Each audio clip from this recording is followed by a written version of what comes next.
walking. Oh, she's got her pool shoes on. How are you?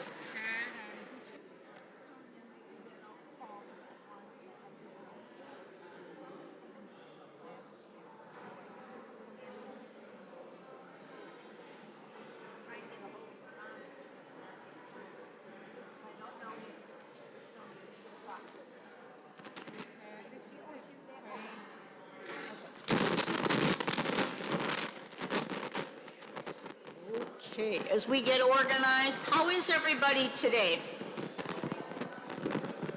Everybody good? I'm very excited to see so many of you this week.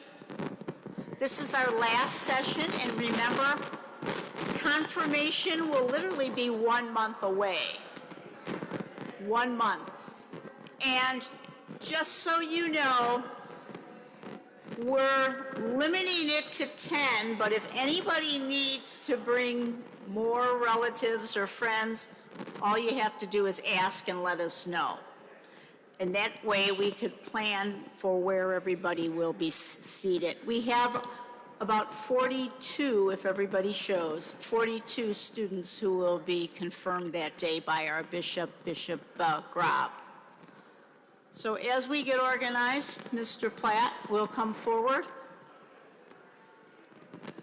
And I'm going to let Father Joe give a little introduction. Yeah, so thank you again for coming to Mass and stay for the talk. And I hope that some of the confirmation class will join us online.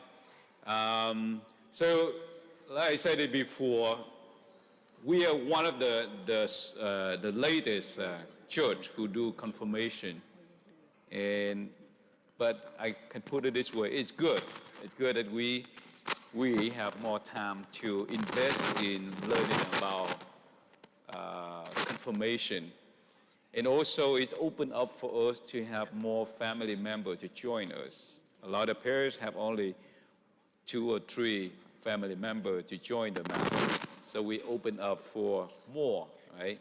Just request to our DIE here, and we can make it available and possible for all those who want to come. So I offer, give it back to Mike, who will continue to give the last sections for this confirmation formation. So please join Mike.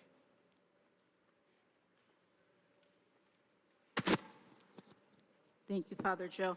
Just one more thing. At the end, we'd like to have everyone come up to take a picture. We wanted to get a picture on the altar. We didn't do that last time, and I was like, oh, we should have done that. So when it's over, and it'll be about 55 minutes, we'll come up and we'll take a picture. So thank you.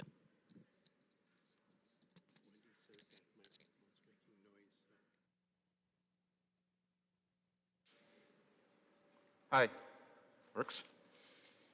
Okay, hide this somewhere.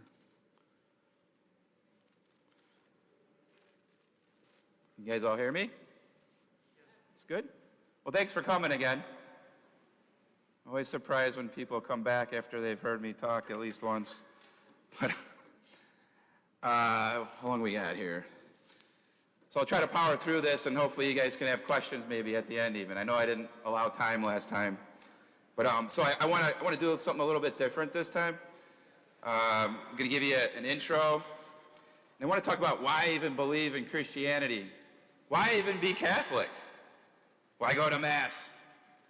Why is there evil and suffering in the world? That's a tough question, though. And then a conclusion, like how to defend your faith. So again, my name is Mike Platt. And again, thank you for being here today and online. It's my honor and a privilege to get to speak to you today again.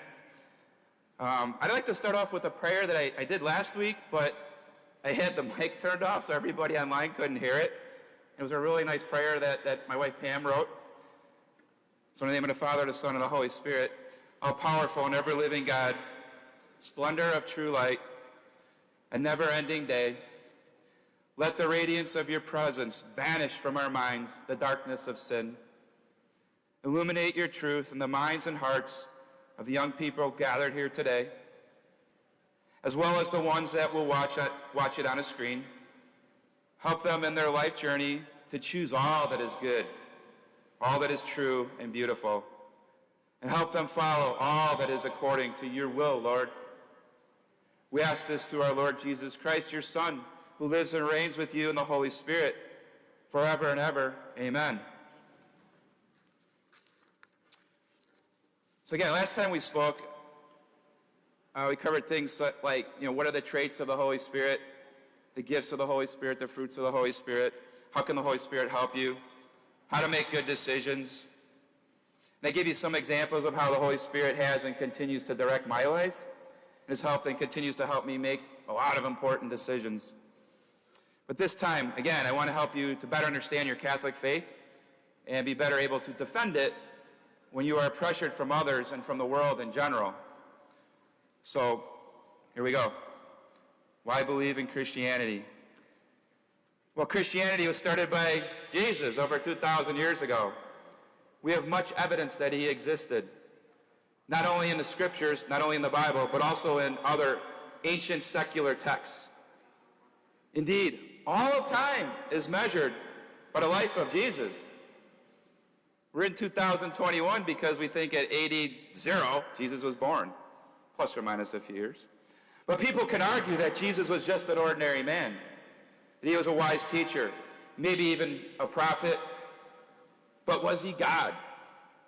Well, if he was just a man, just a wise teacher, or just a prophet, he would not have had the power to rise from the dead. One of the key beliefs, if not the most important belief of Christianity, is that of Jesus' resurrection. Today, so I'd like to talk about the proof of the resurrection of Jesus and the empty tomb. How do we know the tomb was empty? How do we know that the resurrection of Jesus really happened? The resurrection of Jesus is one of the cornerstones of our faith.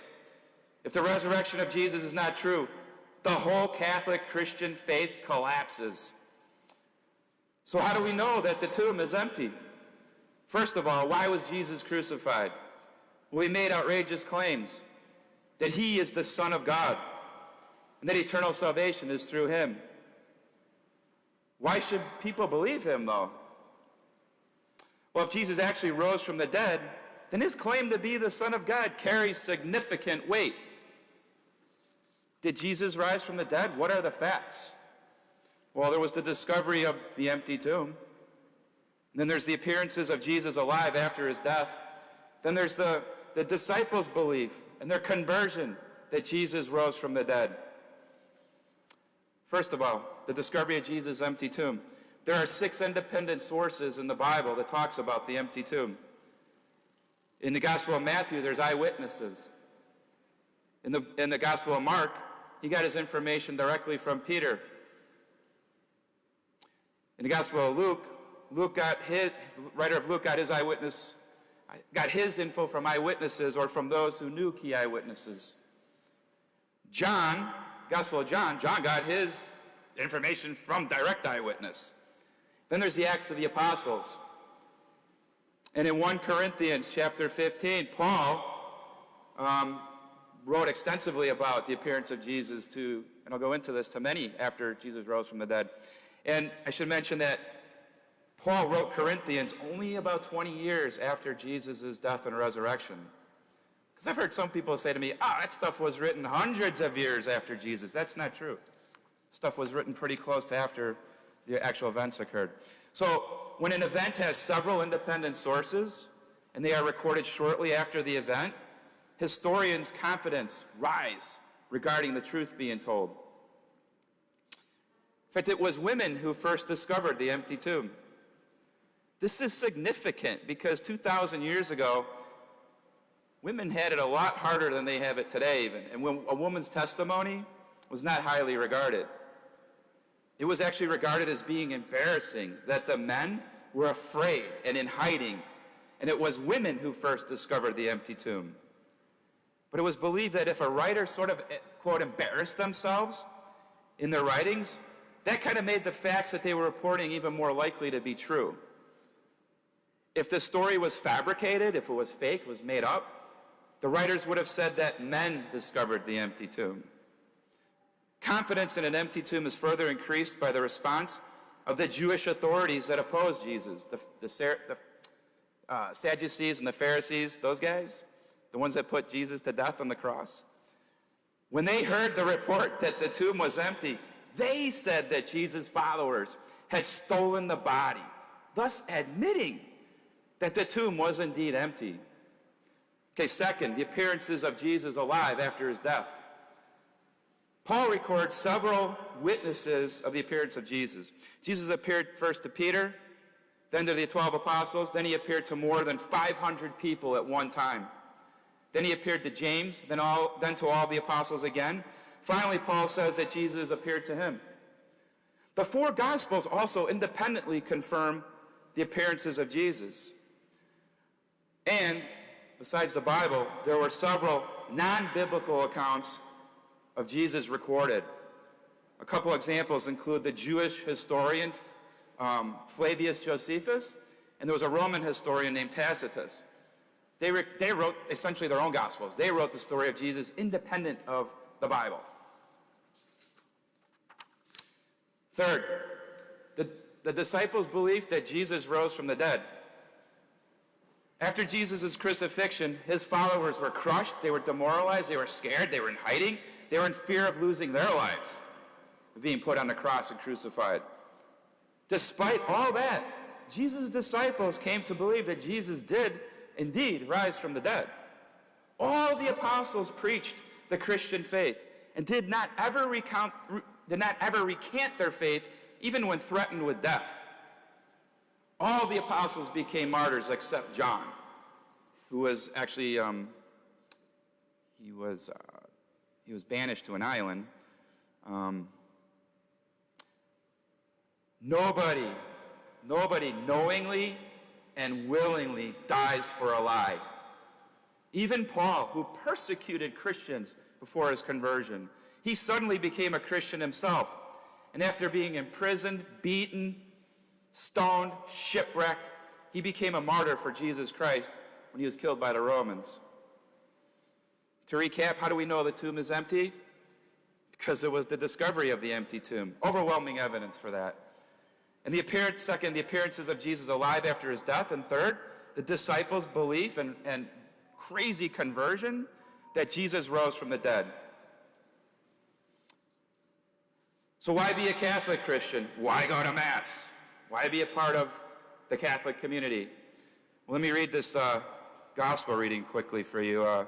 Matthew chapter 16, verse 13 to 19. When Jesus went to the region of Caesarea Philippi, he asked his disciples, "Who do people say that the Son of Man is?" They replied, "Some say John the Baptist, others Elijah, others said Jeremiah or one of the prophets." But Jesus said to them, "But who do you say that I am?" Simon Peter said in reply, "You are the Christ, the Son of the living God." Jesus said to him in reply, "Blessed are you, Simon, son of Jonah, for flesh and blood has not revealed this to you, but my heavenly Father. And so I say to you, you are Peter, and upon this rock I will build my church, and the gates of the netherworld shall not prevail against it. I will give you the keys to the kingdom of heaven. Whatever you bind on earth shall be bound in heaven, and whatever you loose on earth shall be loosed in heaven." In this gospel reading from Matthew, we find Jesus and his disciples about 25 miles northeast of the Sea of Galilee. Jesus is about to start his final journey to Jerusalem and to his passion, death, and resurrection. This time, his time was short. He needs to know, do any of his apostles, do any of his disciples really understand and recognize him for who he really is? Were there anyone to carry on his work and labor for the kingdom? At first, Jesus does not ask the question directly. He led up to it by asking what people were saying about him. Some said that he was John the Baptist, others said he was Elijah, others Jeremiah. The Jews expected that Elijah and Jeremiah would return before the coming of the Messiah. So some people saw Jesus as the herald of the Messiah. The exchange between Jesus and Peter here is the climax for the first half of the entire Gospel of Matthew. Earlier in the book of Matthew, when Jesus calmed the seas during a violent storm, Jesus and his disciples were on a boat. The disciples started asking, who is this person that can calm the seas? When Jesus walked on water in Matthew 14:33, the disciples said to Jesus, truly, you are the Son of God. But in the time of Christ, the Jewish king in the Davidic line was also considered to be sons of God. So by calling Jesus Son of God, the apostles recognized Jesus as the king in the line of David. But here in this gospel reading, Peter nails it when he says, you are the Christ. With that answer from Peter, Jesus knew that there would be at least one person who would recognize him as the Messiah, the anointed one of God, the Son of the living God. And by the way, the word Messiah and the word Christ are the same. One is Hebrew and one is the Greek version of the word for the anointed one. But in this gospel reading, Jesus tells Peter that he is the rock upon which Jesus Christ will be built, on which Jesus Christ's church will be built. Jesus knew that his time on earth was limited again, and he needed someone to lead his church. Jesus essentially names Peter as the first pope. The line of Catholic popes can be traced directly back to the Apostle Peter. For 1,500 years, the Catholic Church was the only Christian church in the world. And going back to Peter being the first pope, you can go on Wiki, type the line of succession of the popes. You can trace it right back to Peter. So 500 years ago, the church split into parts. Today, there are about 2 billion Christians in the world. About 1.2 billion Christians are Catholic Christians. But it's interesting to note that there are about 25,000 different Christian denominations in the United States registered with the U.S. government now. 25,000. That's crazy. I don't think Jesus wanted it to be that complicated. So why be Catholic? Be Catholic because it was the church that was started by Jesus and then led by Peter and all the popes throughout the ages. So who do you say that Jesus is? What if someone asks you, who do you think Jesus is? And why do you believe that? And how do you know that it's true? In 1 Peter chapter 3, verse 15, he says, in your hearts revere Christ as Lord, and always be prepared to give an answer to everyone who asks you to give the reason for the hope that is in you. So Jesus is one of either three things. He's either a liar, a lunatic, or he is who he says he is. He is who he claims to be. One of those three things. If we consider all the world's major religions and think of Jesus as the founder of Christianity, it's kind of weird to say the founder, we can say that Jesus is unique in several ways. First, Jesus Christ is the only major world religion founder who had no beginning in space and time. I'll talk about this in a little bit. In the first chapter of the Gospel of John, it says, in the beginning, the Word was with God, and through the Word, all things were created, and the Word was God.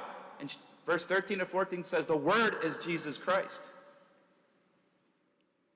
Jesus Christ transcends time and space. Second, Jesus Christ is the only major world religion founder who came into the world as he did. Jesus entered the world in a very unique way.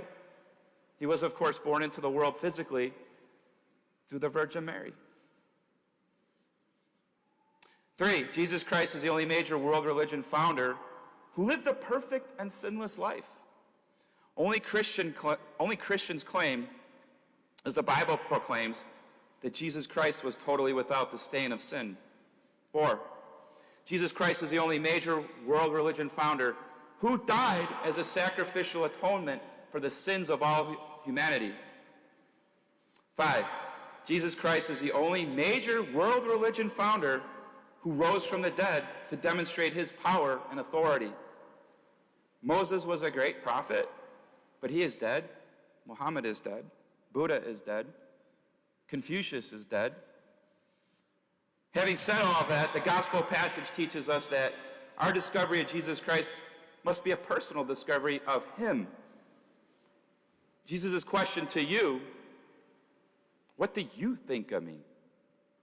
Christianity does not just consist of knowing about Jesus. It must also consist of knowing Jesus personally. Jesus Christ demands a personal verdict from each of us.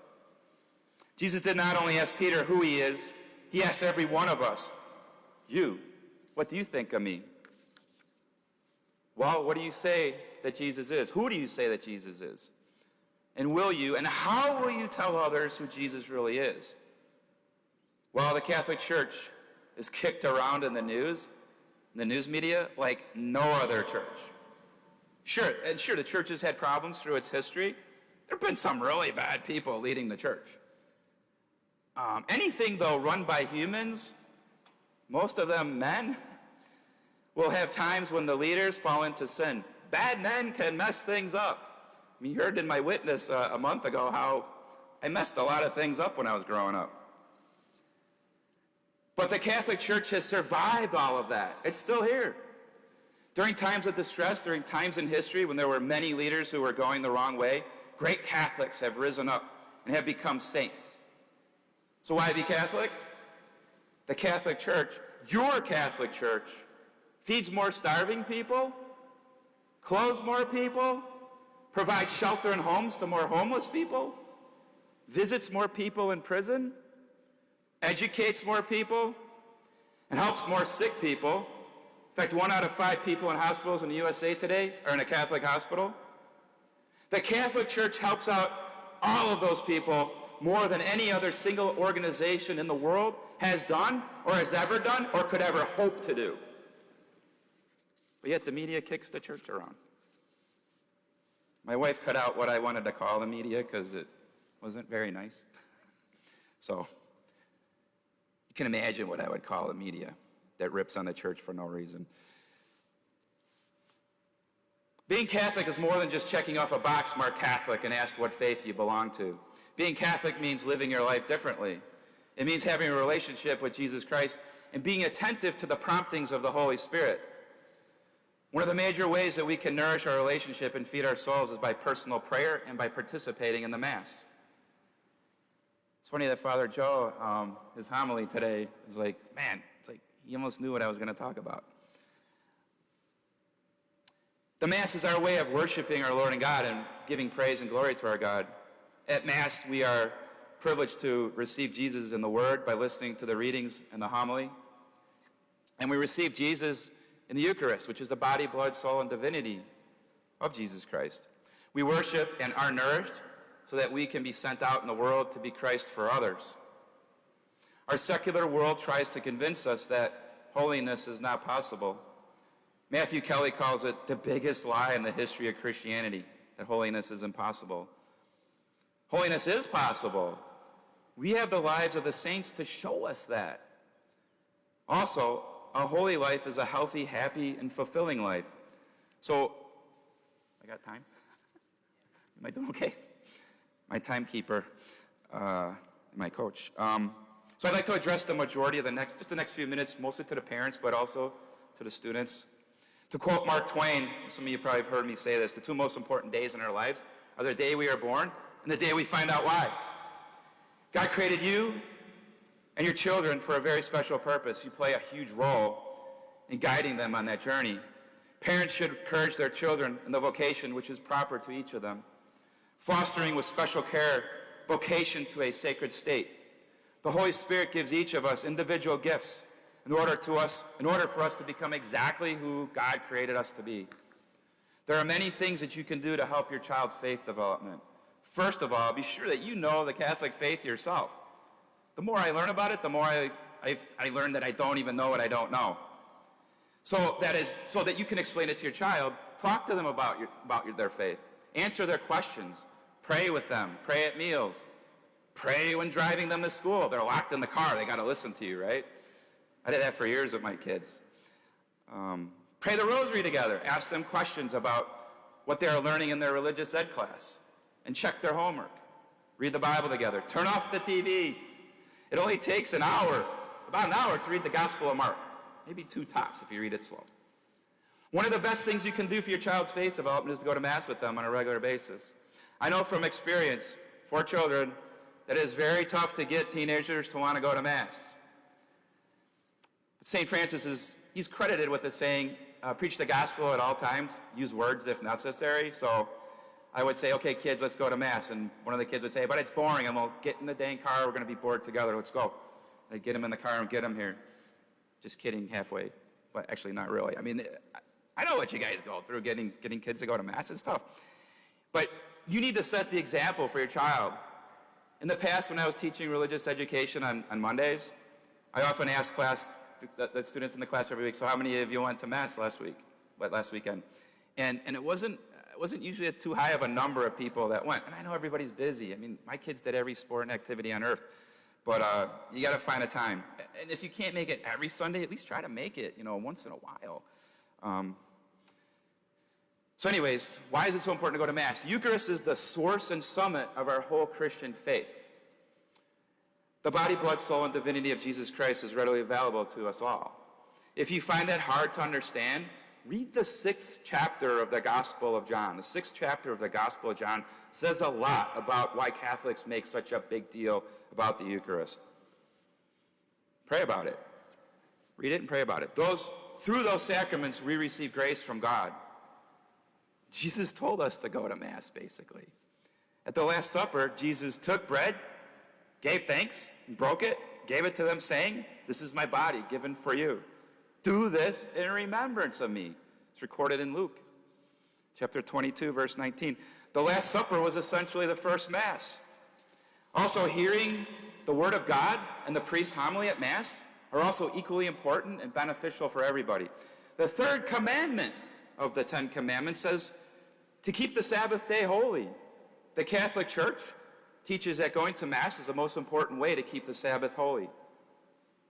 The Catholic Church receives its authority from Jesus.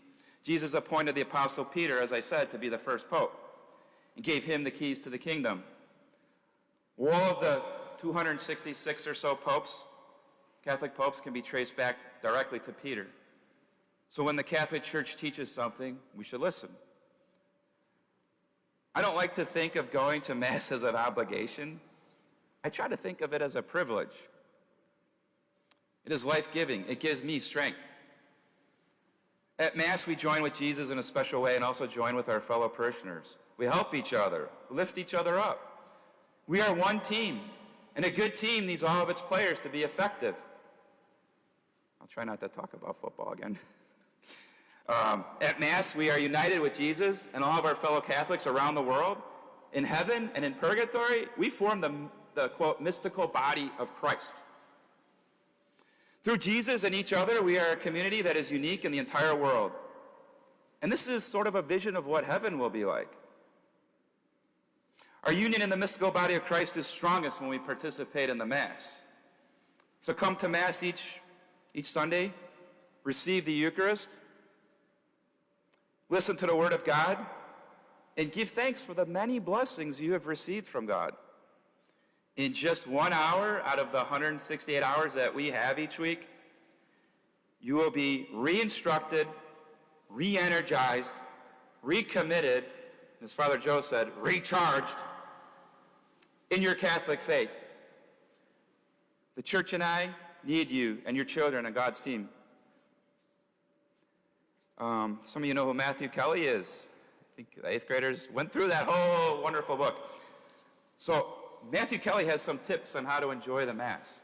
He says before the Mass, one of the things he does is he prays to God and asks him, show me one thing, God, please, during this Mass that can show me how to become a better version of myself. He keeps a journal, and he writes down that one thing. There won't be 5 things. Don't look for the 5 things. Don't look for the 3 or 2 things. Look for one thing each Mass that you can pick up and take out the doors. Take with you. Just one thing. And if you read the readings ahead of time, it'll help you to hear what God has to say to you. You can look them up online, USCCB space readings will take you right to the readings for that week, for that Mass. Okay, enough badgering of why to go to the Mass. Everybody okay? How am I doing? I'm okay. Fourth, I'm going to talk about why, this is a tough one. Why is there evil and suffering in the world? Why would a good God allow evil to happen? And often this is one of the things that stop people from being Christian at all. They'll ask why, or believing in God at all. How could there be a good God if all this evil exists? And I'm not going to say I have the answer for this in 5-10 minutes, but, and at the end, I'm going to give you some resources that you can go to, and you can check out if this stuff I'm telling you is legit, too. You can check up on old Mike Platt here. Make sure I'm not making this stuff up. But I have some real good sections that you can look up on suffering, like there's books and there's videos. There's really cool videos on YouTube. But the problem of evil is one of the strongest arguments against God, as I said. Atheists will argue that if God is all-knowing, all-loving, and all-powerful, why would he allow all the evil and suffering in the world? The answer to this has several questions in mind. First, God created us with free will. We can do whatever we want. We're not robots. We can choose to do what is right and what is wrong. When we choose what is wrong, that often causes much of the pain and the suffering in the world. I mean, last month I told you about some of the bad decisions I made, and they led to a lot of pain and suffering, not just for me, but for my family and friends.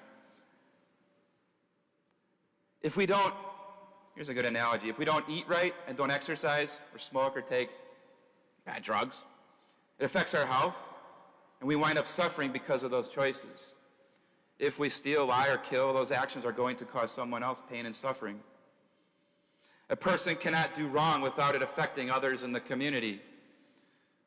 So the fact that we sometimes choose evil can explain some of the suffering in the world, but it cannot explain all of it.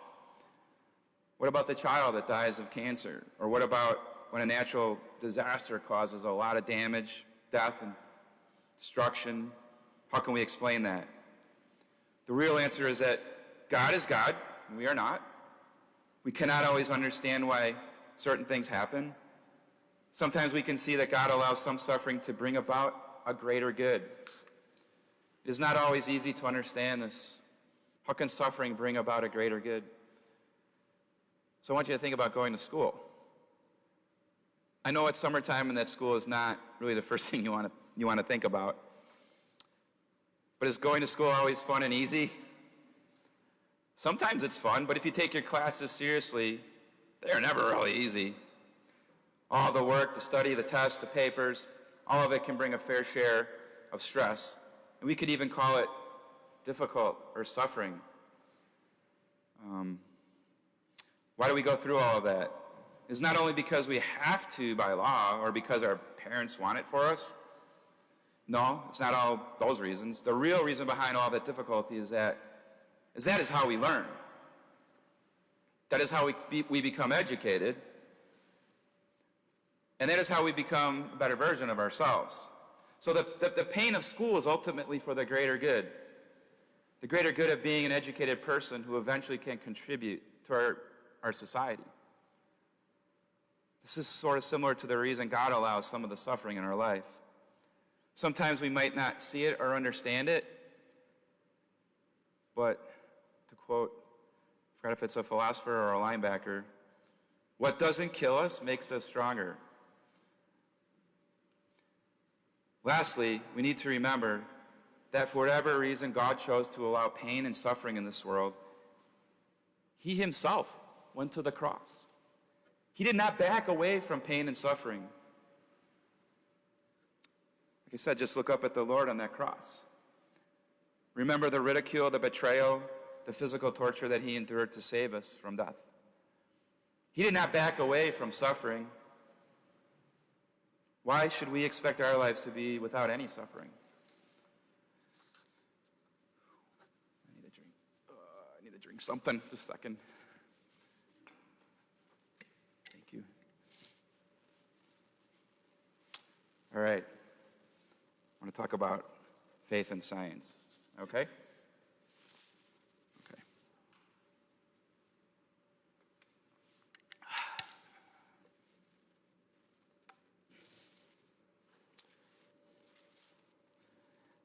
Faith and science. I talked about last time how I am a man of faith and science. I've loved astronomy, physics. I'm an engineer. Designed things, built things. I've built a lot of medical devices, exercise equipment. So I think faith and science are compatible. Some people think that science can explain everything. And that because of science, they think that God is not needed. I know people like this. You might too. They think that faith is superstitious belief in a system created to explain that, so that people didn't understand what was going on around them. It was just a belief system to try to answer superstitious questions. But science cannot explain everything. Science can explain a lot of things, but for example, science cannot explain why there is something like our universe rather than nothing. Also, the Catholic Church is not against science. You may have heard that. In fact, there have been many Catholics who are also some of the top scientists the world has ever produced. In fact, when I was at Marquette University studying engineering, I had a Catholic priest teach me physics, Father Mathis. He was really smart. He had a PhD in physics, and he was a Jesuit Catholic priest. I had a Jesuit Catholic priest teach me thermodynamics my junior year at Marquette. Father Rodriguez is from Puerto Rico. He was a tough teacher. He knew his stuff. He had a PhD in mechanical engineering, and he was a Catholic priest. 100 years ago, we didn't know that the universe, you guys ever heard the term the Big Bang? Big Bang Theory, the beginning of the universe? 100 years ago, the belief was the universe had no beginning. And that was appealing to atheists because with enough time, you could argue anything is possible. Life could evolve out of anything if you've given it infinite time. So about 100 years ago, Einstein came up with his general theory of relativity in 1915. In 1917, it was shown to be accurate. During an eclipse of the sun, they measured starlight actually being bent around the sun. Einstein had predicted that supermassive objects would actually bend light. So in the 1920s, Edwin Hubble, who the Hubble telescope is named after, he started searching the heavens, and he came up with crazy discoveries. So the steady state theory was the prevalent theory. Like I said, that the universe has no beginning, it's infinitely old, it's infinitely big. And then this Catholic priest from Belgium named Father George Lemaitre, he took Einstein's general relativity equations, his field equations, and he solved them. And he said that for Einstein's theory to be true, the universe needs to be expanding. And he presented this to Einstein, and Einstein said, your math might be right, but your physics are atrocious. Einstein didn't believe him. Because again, the prevailing theory in the 1920s was that the universe was static. It was not expanding, it was not changing, it was infinitely old. Now the implication of a universe that is expanding means that you run the movie backwards, it implies a beginning. Now that pisses off the atheists, because they're like, uh-oh. The scientists they're starting to figure out that maybe there was actually a beginning to the universe. So after George Lemaitre met with Einstein about 3 times, Einstein put what he called he called a cosmological constant into his relativistic equations to stop the universe from expanding in theory. He didn't want to be different than the rest of the world. And later in Einstein's career, when we found out that, no, the universe really is expanding, Einstein called it the biggest mistake he ever made in his life. So Hubble's observations actually confirmed what Father George Lemaitre what he had found, that the universe was expanding. Hubble verified that things were expanding by his measurements of actual other galaxies. We didn't even know there were other galaxies up until the 1920s. Hubble figured out, he had a giant telescope in California, 8-foot diameter mirror. I mean, the thing was huge. And he painstakingly figured out that these little smudges in the sky were other galaxies. And he measured the distances that they were away. And the term redshift, you might have heard that, you might not. He measured that as the farther things were away, the faster they were moving away from us. So Hubble's observations show that the Big Bang is real. Galaxies are in general all moving away from each other. In 1964, the cosmic background radiation was discovered, which had been predicted by people like Father George Lemaitre decades before. It was the remnant of the Big Bang, 300,000 years after the universe started to cool, was discovered in 1964 by accident. The Big Bang discovery, the universe has a beginning. Atheists hated that discovery because now there was not an infinite amount of time for anything to happen. So we know that what the universe was like, in fact, a tiny fraction of a second before it started. About 10 to the minus 43rd of a second. They call that Planck time, 10 to the minus 43rd of a second. That's like nothing. But they don't know what happened at that moment or before the Big Bang. Science cannot explain anything before that time. They cannot explain how the universe started exactly. But there are rock solid, what they call space-time theorems. One of them, I think the first one was started by Stephen Hawking, you might have heard of. And they said that those theorems state that the universe was started by a cause that is outside the universe. A transcendent cause started the universe. The universe cannot make itself, as some people have proposed. At the moment of the Big Bang, all matter, energy, space, and time were created. This is really interesting because the Bible, written way long time ago, right? There's 10 verses in the Bible about God creating the universe. We all know the Genesis account, right? In the beginning, God created the heavens and the earth. There's 9 other parts in the Bible that talk about God creating the universe. And what's really interesting, I didn't know this till just maybe 5 years ago. Man, I wasn't paying attention. There's 11 Bible verses that attest to God, quote, stretching out the heavens. This is stuff written by people way before Hubble, Einstein, Father George Lemaitre, Big Bang. How do they know? And the Hebrew word for stretching is natah, N-A-T-A-H. And in some of those 11 verses where they talk about the universe expanding, the word natah is used in all 3 verb tenses, past, present, and future, meaning the universe was being stretched, is being stretched out, and will continue to be stretched out. Which is what happened, because when the guy wrote this, the writer of these verses, the universe had been expanding. It is expanding when they were writing about it, and it still expands to our day. And in a couple parts in the Bible, at least 2 parts, in Colossians in the New Testament, in the book of Titus, there's verses written about God doing things before the beginning of time. How did these guys writing this stuff? They weren't scientists. They didn't know. They were inspired by God. God was doing things before the beginning of time. Big Bang, they think not just matter, space, and energy and all that you see, but time started at the Big Bang. So it makes sense. God, if he existed before time, could transcend space and time to create. No other religious book is like the Bible. No other religious book of the major religions in the world got all of those things correct. Some of the other major world religions, they teach what the steady state theory is, that the universe is infinitely old, it's infinitely big, and didn't have a beginning ever. How am I doing? I should tell you one more thing that's pretty cool about the universe. And the more scientists observe the universe, the more they find out about how well crafted it is, how fine, they call it fine tuning. Like if the universe expanded too fast from the Big Bang, galaxies would never form, you'd never have planets, you'd never have stars.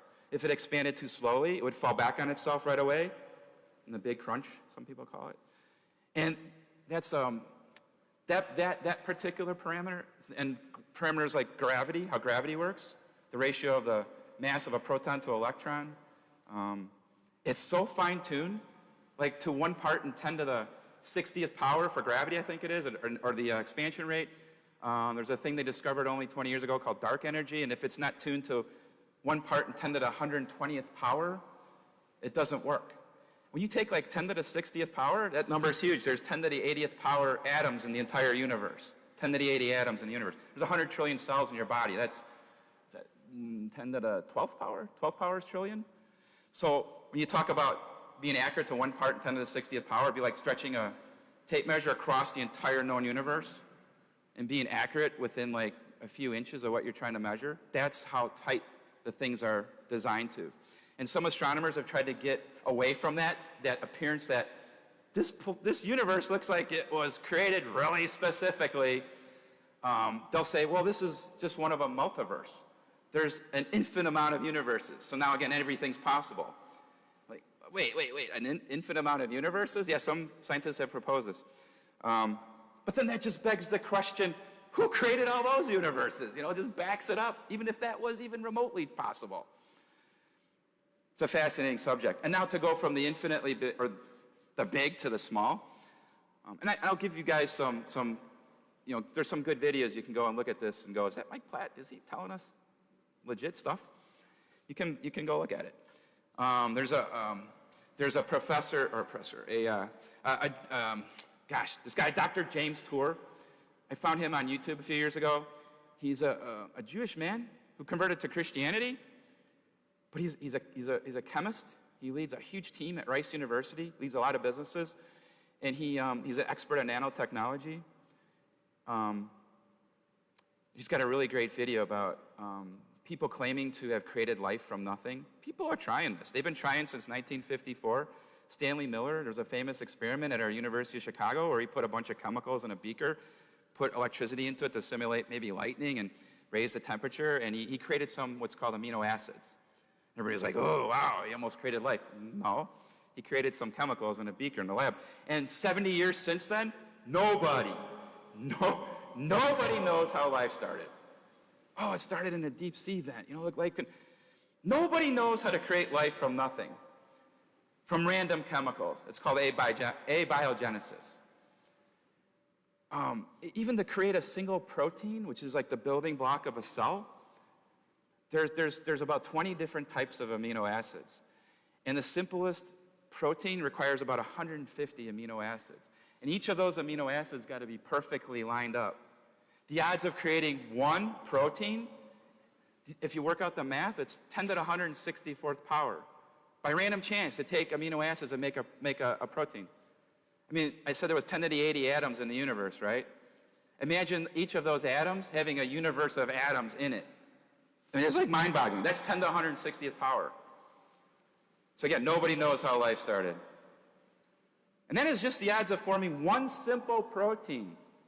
It's not even a cell wall, not a mitochondria, not a nucleus. Plus to form a cell, a living cell, all those things have to come together at the same time. Again, nobody. And I'm not saying, life couldn't have started, so maybe we don't understand, but for 70 years we've been trying to figure it out. And some of the top people have and some have claimed they figured it out, and then they get debunked.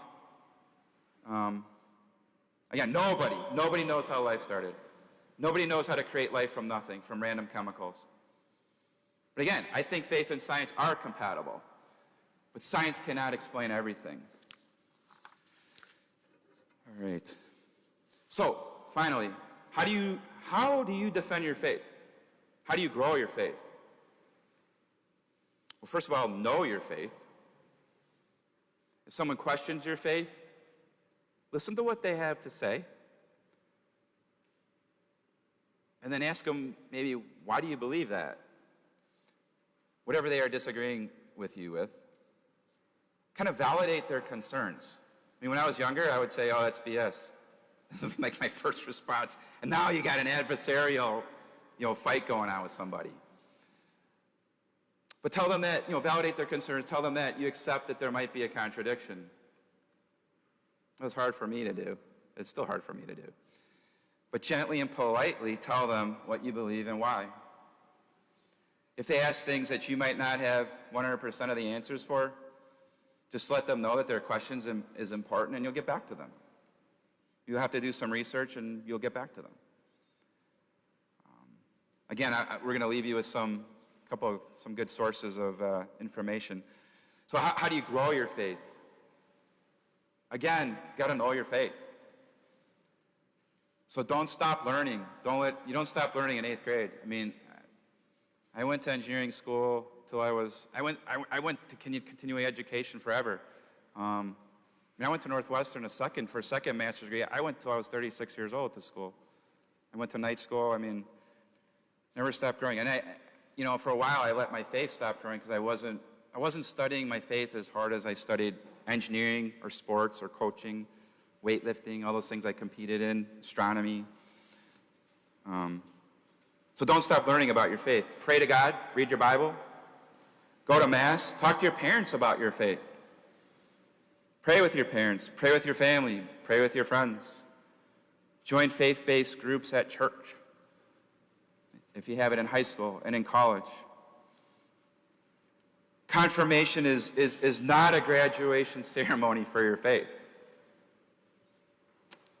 It is not the sign that you never have to come back to a Catholic church again. It's more like a beginning. It's more like you just finished qualifying. It's like you just finished the qualifying race to get in the Olympics. Now you will have to actually go out and run the race. And the race is your race to eternity. An eternity with or without God. This is your choice. So how will you choose?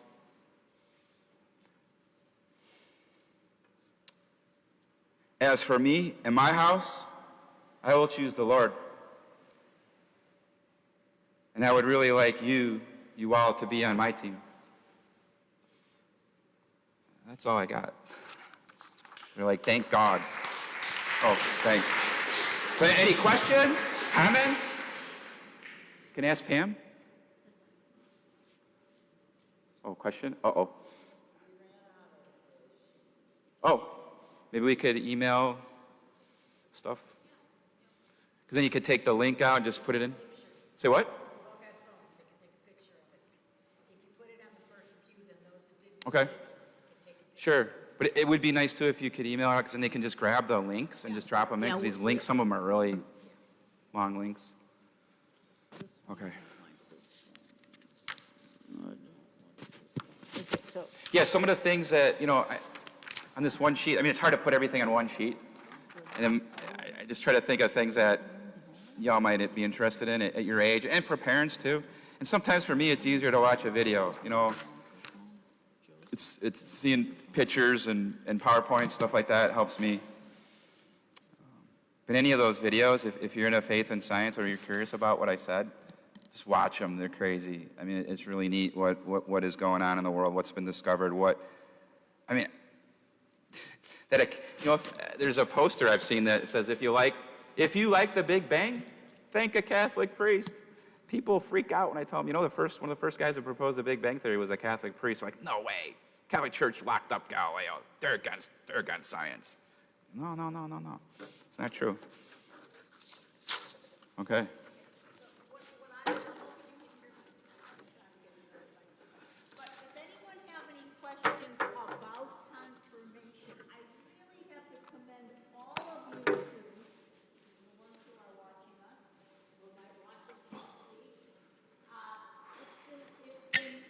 It's so hard, but really, with all of your cooperation, and the kids have been great, amazing. Last 2 weeks, people showed up for reconciliation, and I'm going to be honest, I said, oh, Father, I'm confession, please.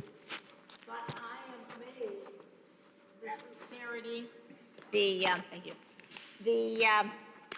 the way you showed up. There was literally no lag time. I said, I'm going to leave it in the Holy Spirit's hands, and I did. And last week, I was like, wow.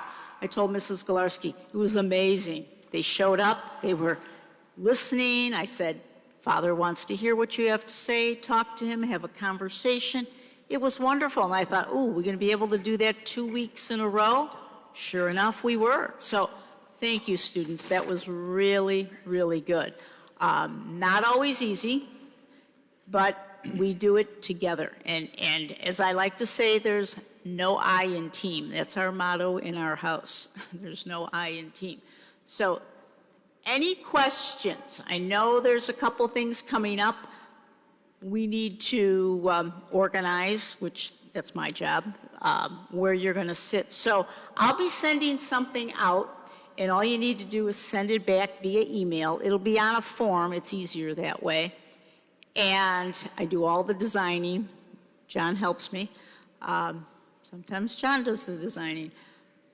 And it does take time, but we're here for you.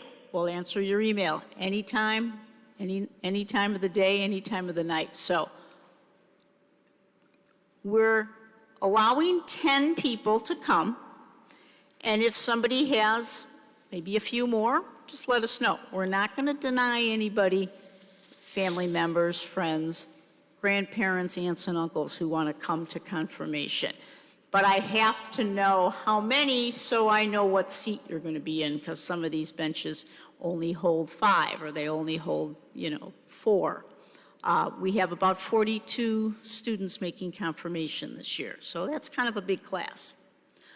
Bishop Grob will be here. He is very excited. He was here back on Pentecost Sunday. He had never come to St. Al's, and we had the confirmation with our students from school.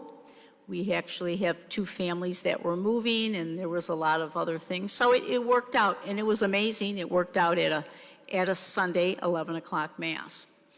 I do want to take your picture. I didn't do that last time.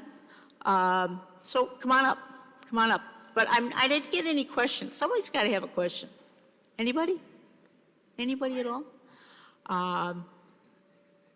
And I'm going to try to put you near if we know that you're friends with somebody. We'll try to put you near each other. We want this to be your special day. And you will be friends, you will be classmates, you will be church mates forever, that you are part of this confirmation class. Any questions at all? Somebody's got to have a question. Don't be shy. Did we answer your question? Mike, everybody knows Mike taught these kids in 7th grade. And I'm telling you, wasn't always easy, right, Mike? But every week, he'd work literally a 60-hour week and prepare. And the videos he showed the kids were amazing. So and I've always said to Mike, you'd be a great deacon, right? And sure enough, 2 more years? God willing. God willing, 2 more years. You never know. Mike will be ordained a deacon, and Pam will be the deacon's wife, and Pam also is part of the diaconate. So when married men become deacons, their wives are part of it. It's definitely a team thing. You can't be a deacon without your family, without your wife, without your kids. That is a rule, and I bet some of you didn't know that. And if you're not married, then you take a vow, and then you can't just go and get married, okay? So your whole family is in on it, and I think that's wonderful. So it won't be long. Anybody? I know Mrs. Galarski wants to pass out a few things. Did you do that? Yeah. Yeah, if they're here. And then if you guys could come up, we'll take a quick picture. And also note that in this week's bulletin on page 11, there's a bulletin article that I wrote. It was supposed to be on page 3, but I got bumped out at the last minute because Father Joe had a few things he wanted to tell the parishioners. So we're on page 11, and I'm going to be doing a series on confirmation in the next couple of weeks, just to kind of help out. It's not always easy to have somebody write something. And as you know, it's not always easy to stand up and talk in front of a crowd. Mike, you did a great job. And Pam is the behind the scenes, so it's a well-oiled machine there. So thank you. All right, come on up, kids, and we'll take a quick picture. Oh, sure. Is Karina here? I didn't see Karina Is today. Samantha here? Yes.